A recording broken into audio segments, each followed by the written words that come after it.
This story takes place back in the summer of 2021. During that time, I had just recently gotten a new car. Before that, I had been driving an old 2004 Chevy Trailblazer, which, if you don't know, is an SUV. I didn't think that it would be worth that much, but I still decided to sell it on Craigslist. After all, that's where I had bought it years earlier, and I had taken good care of it for the most part. I took some pictures out in my driveway and then listed the car. It ran pretty well and was very reliable, so I knew that somebody would be interested. I listed it for $2,000 and waited. I wasn't in that much of a rush to sell it. They took about 2 days before I got the first response to the ad. The response was someone asking if the car was still for sale. I said yes, and they texted back asking if they could take a look at it. We then arranged a meeting after the person got off work the following day. I asked for their name, and he said his name was Barry. He said that he got off of work at 8 p.m. I suggested that we meet in the parking lot at the nearby Walmart because it was a really big lot. It would also be in a public area because I didn't want a random person showing up at my house.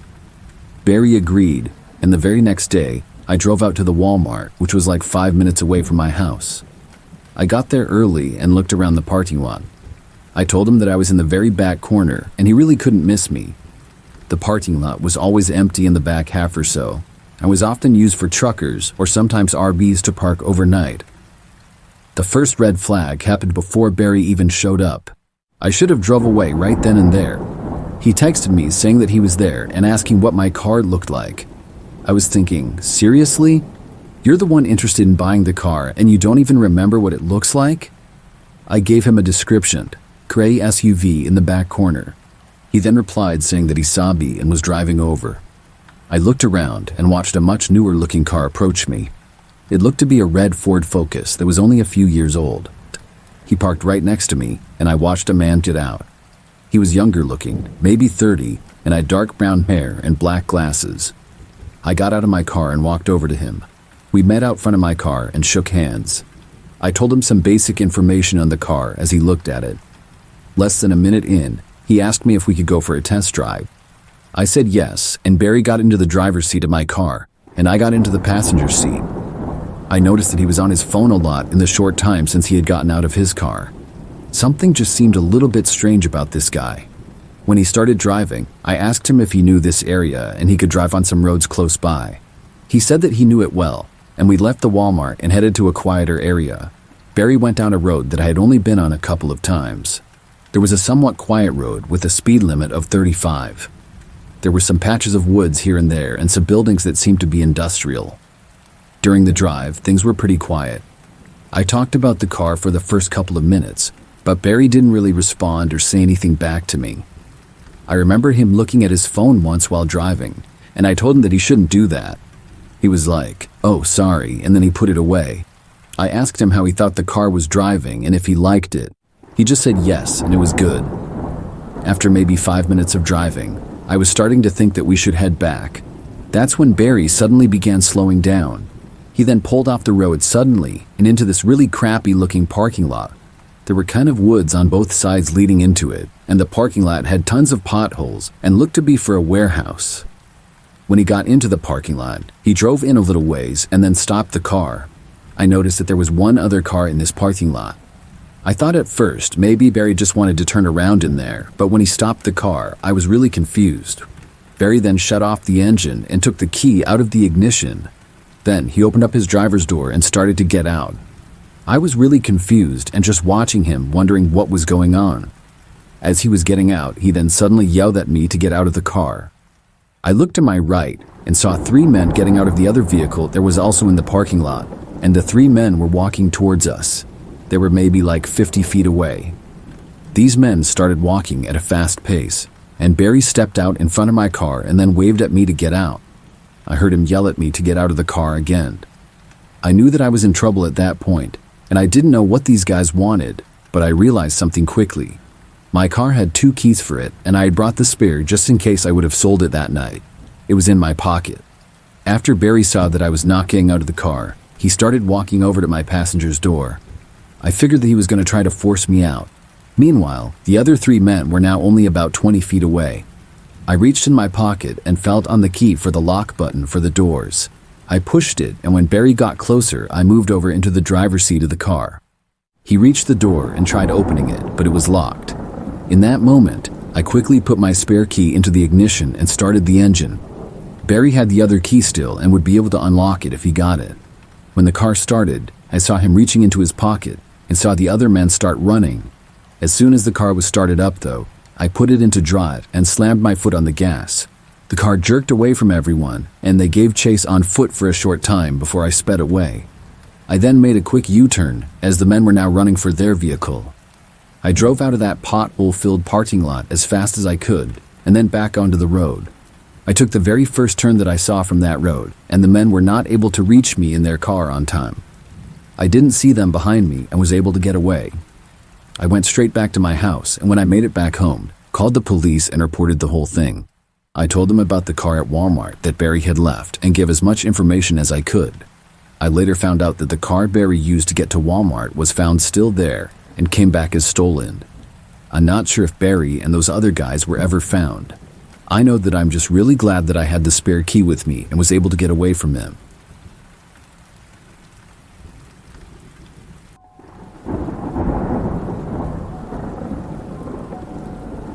A few months ago, I was bored at work one day. When I don't have as much to do, I just go on my phone or browse the internet on my computer. Sometimes I go on Craigslist and look at cars or other things for sale just for fun. So one day I had about an hour until I got off of work and had nothing more to do. I went on Craigslist and then noticed that Missed Connections section. I clicked on it just for fun because I thought it might be amusing to read. This is a section on Craigslist where people will post about if they saw somebody and maybe had a conversation with them in public or something. If they didn't get the person's name or any information, they'll reach out and ask them to contact them. That's why it's called Missed Connections, and it seemed kind of weird to me. I clicked on a few and read them. Unlike the fourth or maybe the fifth one that I saw, it seemed like the person was writing about me. The ad said, blonde female in, and then mentioned the name of the city that I live and working. When I clicked on the ad, it said, saw you walking on your street last Thursday night. Saw you again at Target the next day wearing a Braves hat. Let me know if I can come over sometime. This really shocked me, because not only had I gone for a walk in my neighborhood Thursday night, but I had been at the Target as well, and I was wearing a Braves hat at Target. It made me a little bit suspicious, the fact that the person had seen me in two different places.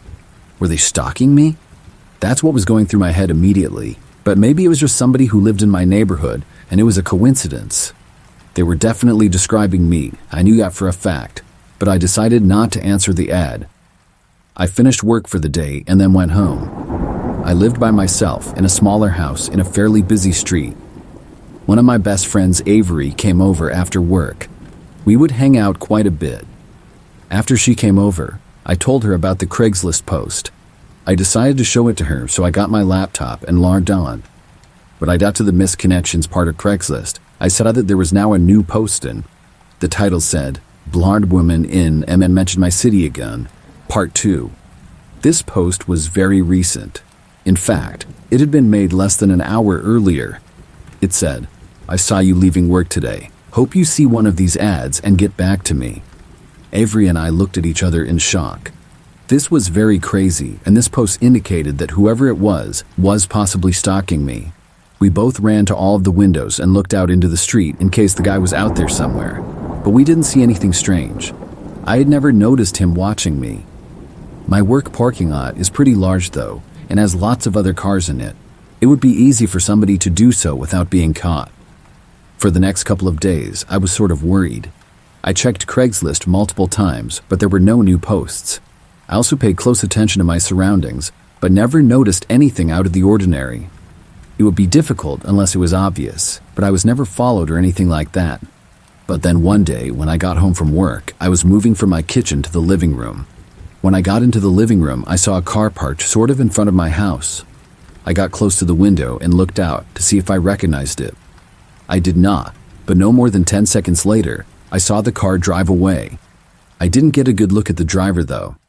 Then, the very next day, when I was on my way home from work, about halfway back, a car started driving behind me. This was the same car that I had seen in front of my house. I got a bad feeling, and the car turned at the next 3 turns in a row that I made. I feared they would follow me all the way back to my house. But then, when I got to the turn right before my street, the car went the other direction. I was able to make it home without seeing the car again, but I decided then that I would respond to one of the ads. I couldn't take it anymore.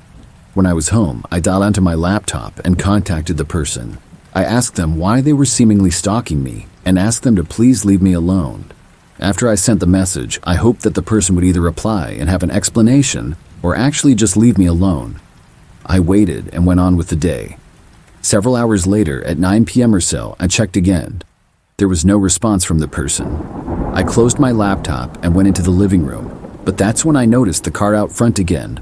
It was parked in the same spot that it had been before. I went over to the window and looked closer. I saw that nobody appeared to be in the driver's seat though. That's when I noticed something out of the corner of my eye to the right. I looked over and saw a man in my front yard at the far side of it by the driveway. He was walking up and towards my front door. I was terrified. I didn't even waste any time, and I ran away from the window, got my cell phone, and called the police. As I was waiting for the operator to answer the phone, I heard the man try to enter my front door. This was followed by a knock. I then ran into my bedroom and closed the door. I told the 911 operator what was going on and then just had to wait. I did my best not to listen outside of my room because I didn't even want to know what was going on. About 15 minutes later, the police arrived. The unbelievable part is that when they got there, the man was still there. He was in my backyard, and they found him trying to get into a back window. I was glad that I called when I did. I showed the police everything and told them about the things that had happened. It seemed like the man had been stalking me for a while. I guessed that when I asked him to leave me alone, he felt that he had to take matters into his own hands. Since this happened, I moved and now have an apartment across town. I also haven't been on Craigslist at all.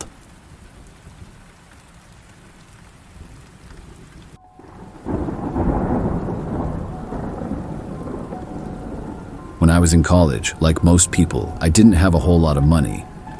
During the summertime, I would work a job, and at college, I did have an on-campus job as well. But I didn't get that many hours or that much money for it. I didn't have the time for a normal or even part-time job while I was at school. I had quite a bit of homework, and school was difficult for me, so I would spend a lot of extra time studying. But during my junior year, I really wanted some more money. I decided to go on Craigslist and look for some fast jobs that I could do. I went down one day and looked under the general labor section. These would be good jobs for me, because I was a pretty fit 21-year-old guy. Any kind of job like yard work or something is what I was hoping for. Soon, I saw an ad that simply said, "Yard Cleanup." This was just what I was hoping for, and I clicked on it. There weren't many details at all, though. It just said, "Need someone to clean up my yard. Will take a couple hours. Pay $100. The ad had only been posted an hour earlier, and I responded. Soon, the person got back to me, and I agreed to the job. They asked me if I could come Friday night, and I asked the time. They said 9 p.m. This was kind of strange to me. I would expect to be doing yard work during the daytime. I should have questioned them and asked why so late, but I didn't. I was just afraid if I did, they would get mad and find somebody else, and I really wanted the money. Plus, I was free at that time, and it's not like I had class the next morning or anything. I agreed to it, and they gave me the address. On Friday night, I put the address in my phone and drove to the location. I had never been to that area before, and it was almost 20 minutes away. The location was a house with a pretty decent-sized yard. It was in a residential neighborhood, but I couldn't tell a whole lot about the area because it was nighttime and really dark. There were only a couple of dimly lit street lamps around. I let the person know that I was there, texting them, and then I got out of my car. I was about 5 minutes early and started walking up to the house. It was a 2-story house that looked pretty average to me. There were some overgrown bushes in the yard, as well as leaves and such. I walked up to the front door and rang the doorbell. All of the lights in the house appeared to be off, which was kind of strange. About a minute went by, and nobody came to the door. Then I knocked. Maybe their doorbell was broken or something. After knocking, I still heard nothing. I waited and then double-checked on my phone that I was at the correct address. I was. Nobody responded to my text either. I knocked one more time. Still, no one came to the door. But then I heard something out in the yard. It sounded like footsteps, and they were to my right, coming from almost the side of the house. I looked over, but it was very dark, and there was also a tree in the way of my view, so I couldn't see anything. I took a couple of steps back to look. The footsteps were a ways away, but clearly in the yard of the property that I was at. When I moved back, the footsteps stopped. I called out, asking if somebody was there. I thought maybe it was the homeowner, but I didn't get a response. I was starting to feel kind of creeped out by this situation. Then I heard the footsteps again. I couldn't take it anymore, and I started walking away. I didn't look behind me, and I walked all the way to my car. I got inside and locked the doors. I looked out to the yard and didn't see anyone. Then I checked my phone for the last time to see if there was a response yet. Still nothing. Then I left. I started driving back to my college apartment, but when I was still on that quiet street, I saw a car appear behind me. I hadn't seen exactly where it came from, but it looked like it might have actually come out of the driveway to the house that I was at. The car followed me off that street and onto the next one. When I got back onto the highway to go back to campus, the car did as well.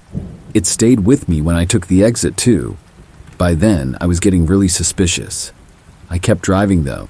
When I got about a mile from campus, the car finally stopped following me. It took a left when I took a right. I was able to make it back, but after that decided not to go on Craigslist anymore. I don't know if the car that followed me had anything to do with it or not. I feel like it did, but I don't have any proof. What I do know is that the experience was very strange. The person never contacted me at all after that, and I still don't know who was walking behind the tree. They definitely heard me when I called out to them, but didn't respond. I'm glad that I left when I did.